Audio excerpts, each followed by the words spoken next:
323 to 584. D5. Adam Young, 1955. Okay. 23, we're at 10th and Grant waiting for a tow. I believe it was called on channel 1.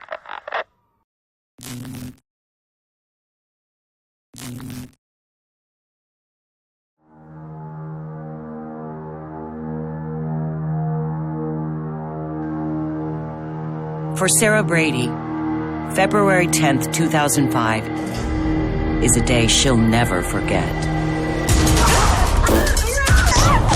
I wasn't going to lay there and die. It wasn't going to happen. No one was going to hurt my baby. You're under violent attack. What would you do? Would you find the courage, the strength to fight back? These are the stories of victims who did just that. Women in the most terrifying situations who turned on their assailants with only one thought: over my dead body.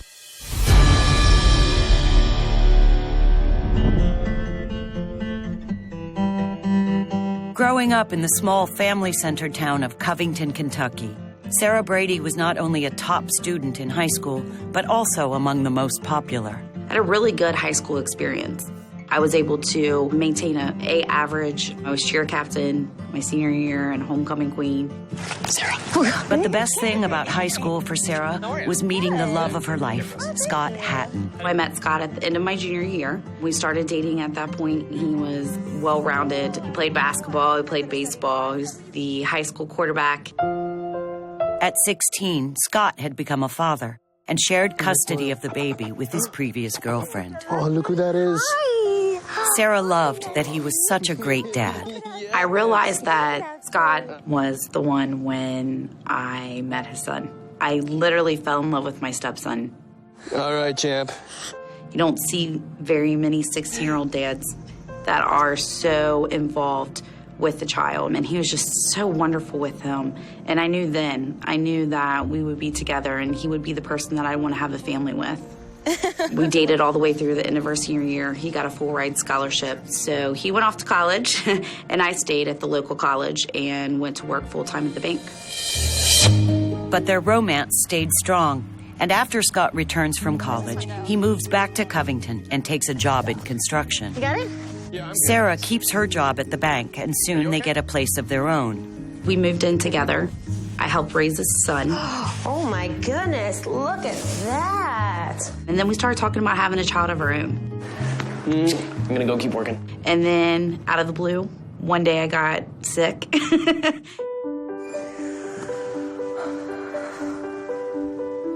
Scott, sweetie. Are you okay? What's the matter? What's wrong? I'm pregnant. Initially, I was scared and nervous and very emotional. I just wanted a healthy child. That's all I want, a boy or a girl. But when I found out I was having a daughter, I was ecstatic. Right away, Sarah starts preparing to bring their little girl into the world. I decided to go online and register for the baby shower that my friends were planning me. So I filled out all my information. I was able to pick out, bedding and clothes and the types of bottles I wanted to use. It was a fun time. Over the next 9 months, Sarah experiences a peaceful, healthy pregnancy. Then her due date comes and goes.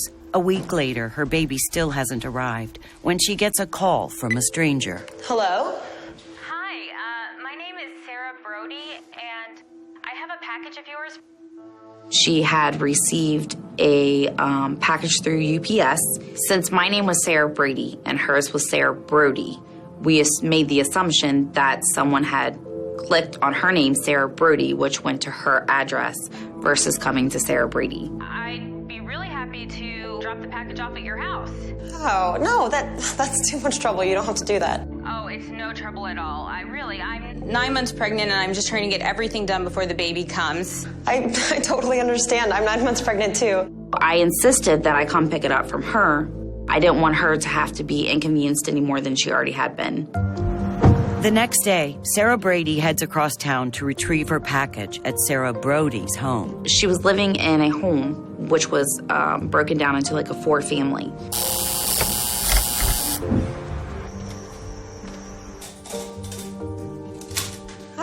I'm Sarah. Sarah? Yeah. Come on in. Thank you. Thank you again for doing this. I really appreciate it. It's very nice it's of you. no problem. Third trimester isn't easy, is it? No. At least the morning sickness is over. I know. Now it's just constant discomfort. I know. She had the package ready for me in a bag and not in like a UPS box for shipping. Yeah, so nice to meet you, and good luck with everything. You too. Bye. Take care. And then I went home.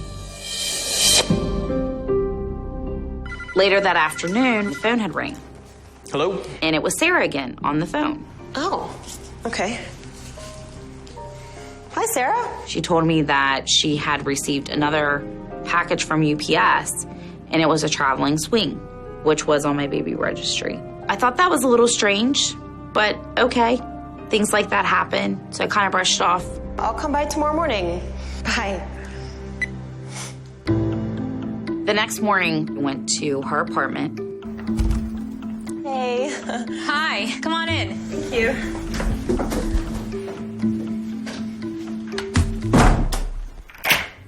She immediately locks the door behind me. I have to lock it or it doesn't stay closed. And I thought, that's strange, but how can you feel intimidated of a pregnant woman? Okay. So is this a swing? Mm-hmm. Oh, I really wanted one. I wonder who sent it to me. You know, I'm sure I have that UPS slip around here somewhere. Why don't we take a look? I'd be happy to help. All right, let's look. We walked on back to the nursery. You've done a really nice job. Wow. She just had everything put together. The changing table, the clothes, the bedding, you name it. She was ready to have a baby. I was a little jealous that she was so organized. And then she took me into her bedroom because she assumed that's where the airbill slip was. Maybe it's in here. Sarah notices something strange about the bedroom. I see no men's clothes, no men's shoes, very feminine, roughly bedding. Just nothing of a symbol of a man there at all. Sarah Brody seems determined to find the packing slip. Why don't you look under the bed? Okay. At first I was like, I can barely bend over, let alone touch my feet, bend down, get back up without help. But I really didn't know what the right answer was to give her at that moment. Anything? Just some old receipts. Suddenly, Sarah notices something odd on the nightstand. And there was a can that had butted out cigarettes and ashes all over it. And next to that was an inhaler that said Katie Smith. I'm kind of thinking to myself, something's really not right here. Who is Katie Smith?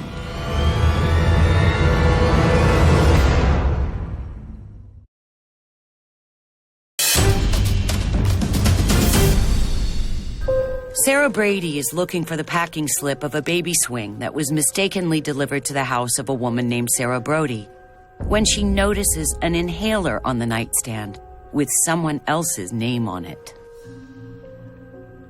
I'm kind of thinking to myself, who is Katie Smith?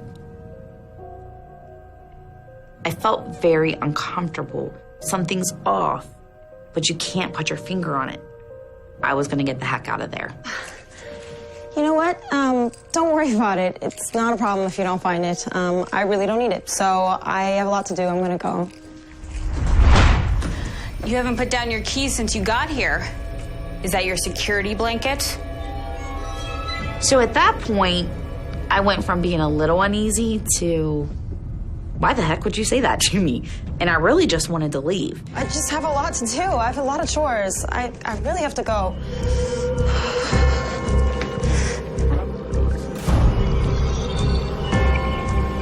Sarah makes a break for the door. When Sarah Brody screams, stop her in her tracks. I don't know if she tripped or fell, but she's screaming. One part of me, my gut, my inner feelings are saying, get the hell out of here. The other part of me is saying, you have to stay and make sure her and this baby are okay. Come on, let's get you to the bathroom. Come on. Get in here. Okay. You okay? You got it? All right. Are you okay? I don't know. Did your water break? I'm not sure. Okay, it's gonna be fine. You're gonna stay in here and check that everything is okay, all right? Every hair on my body at that moment when she looks up at me stands up. You could literally feel evil pouring out of her. You're fine. I'll be right back, okay? You'll be fine.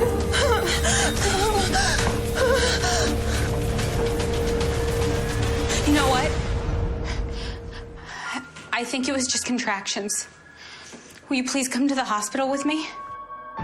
I'm just standing there thinking, okay, this woman was just writhing in pain, and now she's just standing in front of me like nothing's wrong. What about your husband? I think that jerk's been cheating on me. He's not gonna make it in time. Please. I'm sorry, but I can't. I'm overdue myself, and I really have to go. I'm really sorry about everything that's happened today. I don't really understand what's been going on with me. It's just you've been the nicest person I've met since I've been here. Please, won't you at least just give me a hug before you go? Please? I got my hands straight down. I'm kind of like in a tight position because I wasn't giving this woman a hug. You're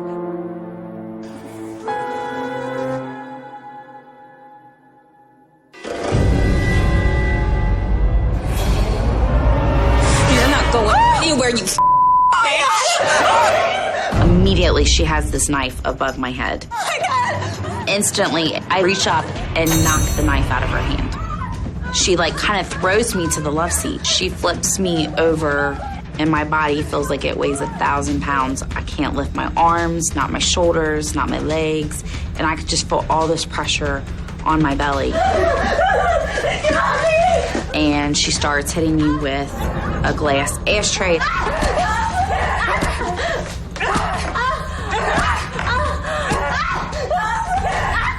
I'm gonna die in this apartment, and nobody's gonna find me. And I can remember seeing reels of my life start playing through my head. And it's like something inside of me says, you're not going to let this woman do this to you. You're gonna get out of here.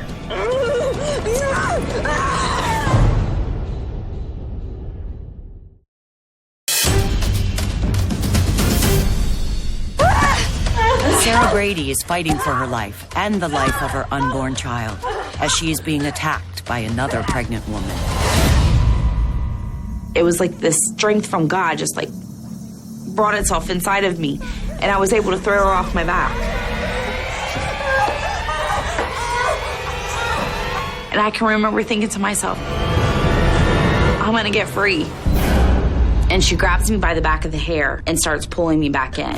And we get to the doorway, and I'm kind of grabbing the side of the doorway, thinking I have enough strength to hold myself there. I lose grip. And at that moment, I just feel like I've lost everything. I lost my chance to get out, to save myself, to save my child.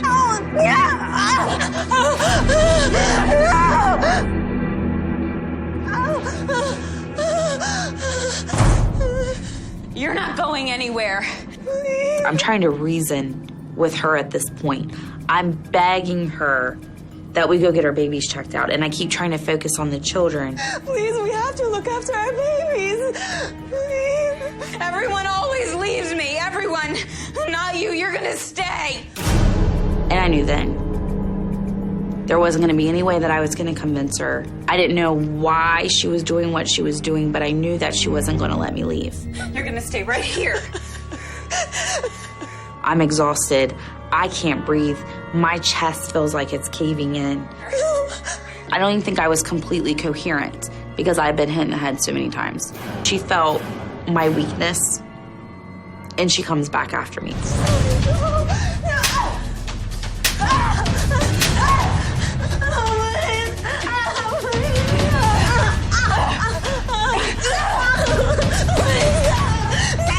And I can remember just feeling strength. You feel something inside of you that you know is not humanly possible. And I was able to push her off. Now I have the upper hand.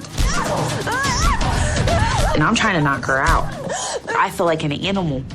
That's what you feel like you've lost complete control.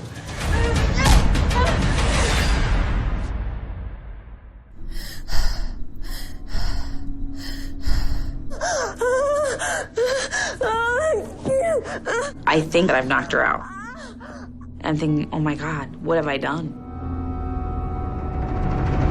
And I can remember shaking and getting up and trying to get to the door. Oh God, somebody help me! And I can't get the stupid door open. Somebody please help me! Please! Oh God, come on! Oh God! Somebody! And before I know it, she is right back at it. Not even missing a beat. Somebody!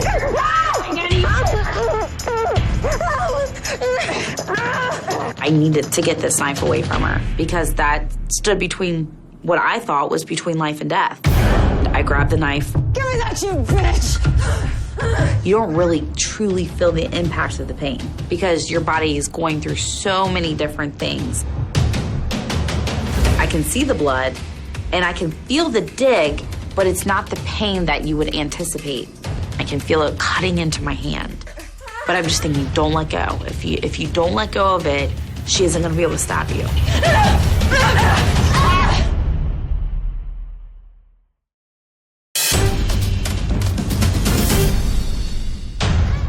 Bloody, beaten, and more than 9 months pregnant, Sarah Brady grabs the blade of the knife to keep her vicious attacker from stabbing her. And I'm trying to twist it and I can't get it and I can feel it cutting into my hand. If I can keep at least my hand on it wrapped around the blade, it's just me and her. She doesn't have an upper hand.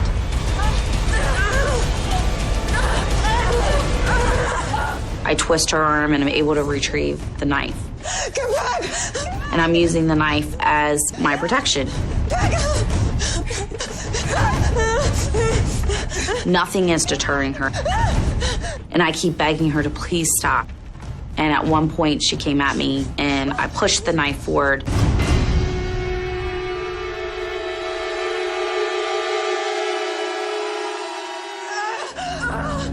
You stabbed me, you bitch!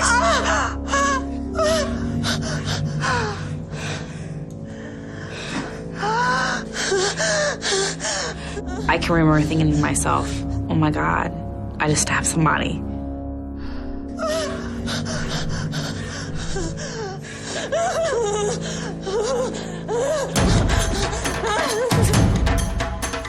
Sarah seizes the moment to make her escape, terrified that Sarah Brody will be right on her heels. 911, Please help me! I just stabbed someone, please! And as I'm running, my legs are like jello underneath me at this point. Please come help me! And I can remember just falling to the ground because I'm so exhausted. On his way to answer Sarah Brady's 911 call, Detective Nottingham spots her collapsed on the roadside. It was clear as I was approaching Sarah Brady that she was in distress. Obviously, not only were we concerned about Sarah, we were also very much concerned about the baby as well. EMTs arrive and rush Sarah to the hospital. They took me straight back to the emergency room. I just keep saying to them, is my baby okay? Have you checked my baby? I'm there just begging, God, please, please, please, please, if anything, let her be okay. I don't have to be okay. Just let her be okay. Meanwhile, police arrive at the crime scene to find Sarah Brody barely conscious with massive blood loss. She is rushed to the hospital in critical condition. Investigators learn Sarah Brody's real name is Katie Smith, as Sarah Brady had suspected. A search warrant is obtained for her home. While searching the residence, we discovered a baby suit or pregnancy suit, which, when worn under the clothing, would make Katie Smith appear pregnant. Fresh bloodstains are found on a pregnancy suit, which are identical to the wounds on Katie Smith. Once they discover she was faking her pregnancy, investigators search the rest of her home and get a clear picture of her grisly plan. Officers located this kit that contained gloves, lots of gauze, clips. It all became pieces of a puzzle that revealed a homemade surgical kit in order to basically do a C-section right in the apartment. If that doesn't send a shiver down your spine, something's wrong. Katie Smith dies from a severed carotid artery. Autopsy reports confirm that the 22-year-old woman was never pregnant. A lot of people ask, why didn't you know she really wasn't pregnant? Didn't you feel her belly? That's not something you always go and do. When is the last time a pregnant woman walked up to you and made you feel intimidated? It just doesn't happen. After interviewing family members, investigators learned that Katie Smith had faked several pregnancies in the past. Katie Smith was a very disturbed individual. She had what I can only describe as an obsession concerning having children of her own. They had made the determination that she was attempting to steal my unborn child for her own. 6 days after her struggle against the woman who wanted to steal her child, Sarah Brady gave birth to Michaela Grace, a beautiful and healthy baby girl. When I had Michaela, I just can remember thinking to myself, we've really done a wonderful, wonderful thing.